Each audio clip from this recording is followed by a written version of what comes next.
قرأت آيات قرآني بترتيل جميل، حدثته عن قصة التحرير جيلا بعد جيل، ووقفت في حطين أقطف زهرة الأمل النبيل، ورأيت في جالوت ماء النيل يبتلع المغول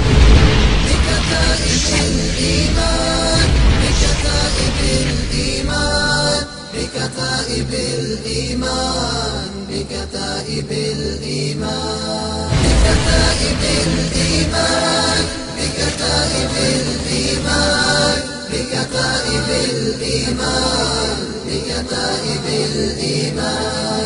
بكتائب الإيمان جنب المصحف الهادي الدليل، تمضي كتائبنا مع الفجر المجلجل بالصهيل.